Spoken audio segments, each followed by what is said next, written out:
110% is the same thing as 1.10, because remember that 110% means per 100. So whenever you divide 110 by 100, you get 1.10. So realistically, I should be able to multiply 100 by 1.1 and get $110. So that saves me that step of having to add it back to the 100. So then after 2 years, I would take that 110 and I'd multiply it by 1.1. And we'd notice that the amount of dollar growth is not going to be the same as it was from 0 to 1, because that was a $10 growth, but now you're taking 110% of 110. Well, what does that come out to be? That actually turns out to be $121, which is an $11 growth. So notice that the change in balance is not constant. And we would continue to do this as far as we'd need to, but we're only going out 2 years. So after 2 years, the balance is $121. Now you might be thinking, gosh, this is painstaking, because back here we had to actually continue to multiply the previous by the 2 to get the new, previous by the 2 to get the new. But let's see if we can detect a pattern. So what did we do? We took 3 and we multiplied it by 2 to get 6. Well, let me just represent 6 by 3 times 2. I then took 6 and I multiplied that by 2. And that gave me 12.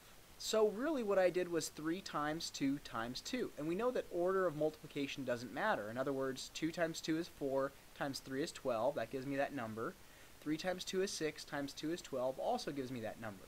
So really what I did to get the 2-year figure was to take 3 and multiply it by 2 times. Well, how can we represent multiplying by 2 times?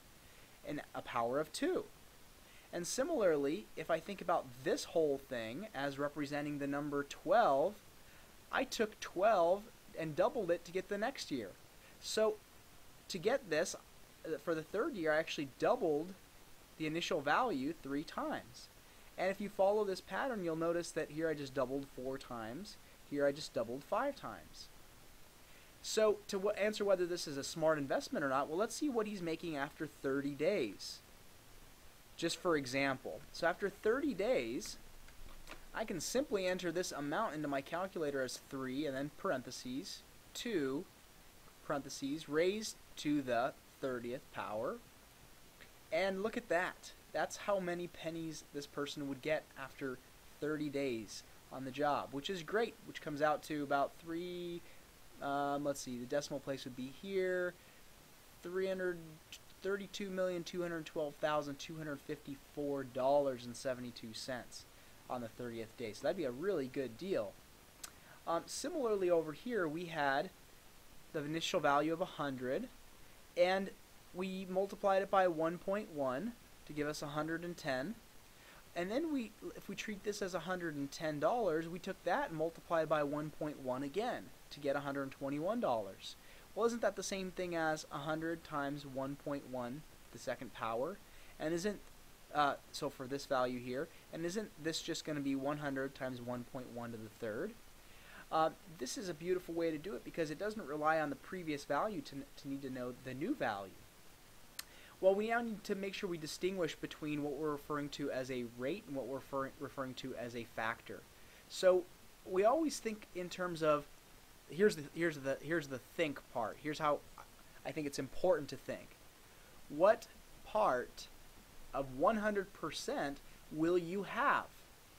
So if I start with 100%, and in the case where I'm growing by 10%, which this is my growth rate, and I'm going to define that, I'm going to abbreviate it. Growth rate is the percentage change.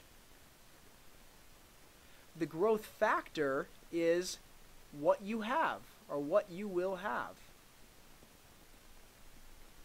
So in this case, my change was 10%. It changed by 10% every year. But what I had every following year was 110% of the previous year. So we typically would represent this as a decimal when we're computing. Same thing here, 1.10. And so that gives us our percentage change. What about for the doubling example? Well, we had 100% and we doubled it, right? So that means we have a new 100%. So in that context, the growth rate, well, that's how much of the increase